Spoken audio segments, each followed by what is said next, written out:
नमस्ते, मैं हूं सुरेश कुमार एकलवे और आप देख रहे हैं बात सच है। 2018 में भारत सरकार ने एक नोट के जरिए केंद्र और राज्य सरकारों के वरिष्ठ नेताओं और सरकारी अधिकारियों को थैंक यू इंडिया कार्यक्रमों से दूर रहने को कहा था। भारत में तिब्बती प्रशासन के ये कार्यक्रम आध्यात्मिक गुरु दलाई लामा के निर्वासन के 60 वर्ष पूरे होने के उपलक्ष्य में मार्च महीने के अंत और अप्रैल की शुरुआत में मनाने जा रहा था। ऐसा करने के पीछे वजह यह बताई गई थी कि भारत के चीन के साथ द्विपक्षीय संबंधों के लिए बहुत संवेदनशील समय था। सेंट्रल तिब्बत एडमिनिस्ट्रेशन को थैंक यू इंडिया कार्यक्रम को दिल्ली की बजाय हिमाचल प्रदेश के धर्मशाला में अपने मुख्यालय में आयोजित करना पड़ा था। चूंकि प्रधानमंत्री नरेंद्र मोदी को अप्रैल 2018 में चीन की यात्रा पर जाना था, इसलिए इस घटनाक्रम का एक मतलब यह भी निकाला गया कि शायद भारत चीन को खुश करने के लिए तिब्बत के मसले पर अपने खुले समर्थन से कतरा रहा है।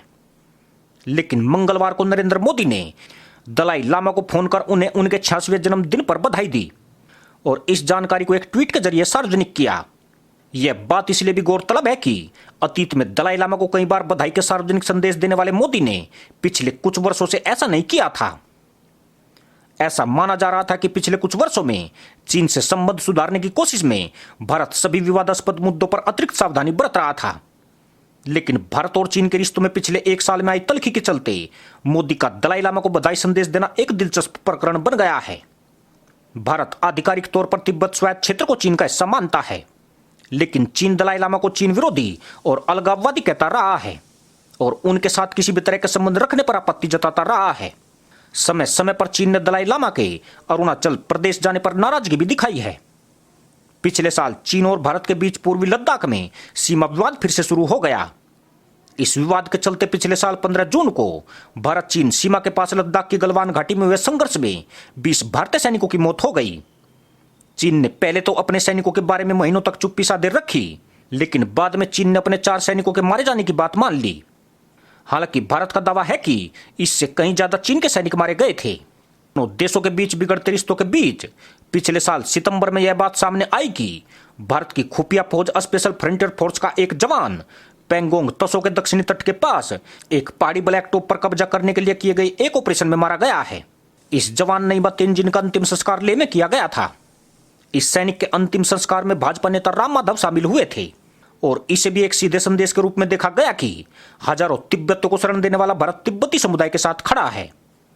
इस घटना में स्पेशल फ्रंटियर फोर्स का जिक्र आने के बाद यह बात भी सामने आई कि 1962 के भारत चीन युद्ध के तुरंत बाद इस फोर्स की स्थापना की गई थी और इसमें तिब्बत से भागकर भारत में शरण लेने वाले लोगों को भर्ती किया गया था। माना जाता है कि इस फोर्स का मुख्य काम सीमा पार तिब्बत में खुफिया ऑपरेशन को अंजाम देना था। प्रधानमंत्री मोदी के दलाई लामा को जन्मदिन की बधाई देने को भारत की तिब्बत के प्रतिनिधि में बदलाव कहना जल्दबाजी कही जाएगी। यह एक ऐसा संदेश है जिसके माध्यम से चीन को बताया जा रहा है कि अगर वो संवेदनशील विषयों पर भारत को ठेस पहुंचा सकता है तो भारत भी ठीक वैसा ही कर सकता है। भारत का दलाई लामा और सेंट्रल तिब्बत एडमिनिस्ट्रेशन के साथ संबंध बनाए रखना चीन के लिए हमेशा परेशानी का सबब रहा है। हालांकि भारत की सरकार ऐसा करने से कतराती रही है, लेकिन मोदी का दलाई लामा को बधाई देना एक स्पष्ट संदेश है कि भारत के पास भी कुछ लीवरेज है। यह उस तरह का संदेश भी है जो घरेलू लोगों तक भी जाता है, जो ये महसूस करते हैं कि भारत कुछ ज्यादा ही झुक रहा है, तो प्रधानमंत्री उन्हें भी एक संकेत भेज रहे हैं। इस देश में ऐसे बहुत से वर्ग हैं जो दलाई लामा और तिब्बत के मसले के प्रति सहानुभूति रखते हैं। भारत में एक विशाल प्रवासी तिब्बती समुदाय भी है जो भारत सरकार से कुछ हद तक निराशा महसूस करता है। तो इन सभी वर्गों के लिए एक संदेश जा रहा है। इस मामले में छुपा हुआ संदेश यह है कि भारत ने अपनी संवेदनशीलता का ख्याल रखा है, लेकिन बदले में चीन ने ऐसा नहीं किया। तो अगर ऐसा ही चलता रहा तो भारत भी पुनर्विचार करने को मजबूर हो जाएगा। दलाई लामा के जन्मदिन पर प्रधानमंत्री मोदी का बधाई देना एक मजबूत संदेश इसलिए भी है क्योंकि सरकार ने चीन की कम्युनिस्ट पार्टी की 100वीं वर्षगांठ पर कोई बधाई नहीं दी है, जो दोनों देशों के रिश्तों में स्पष्ट रूप से ठंडापन दर्शाता है। इस मामले पर चीनी प्रतिक्रिया होगी जो मजबूत और धमकी देने वाली होगी। वैसे भी इससे दोनों देशों के बीच स्थिति और अधिक बिगड़ने की संभावना नहीं है, क्योंकि पहले से ही स्थिति बहुत खराब है। इसी के साथ अनुमति दोस्तों, जय हिंद।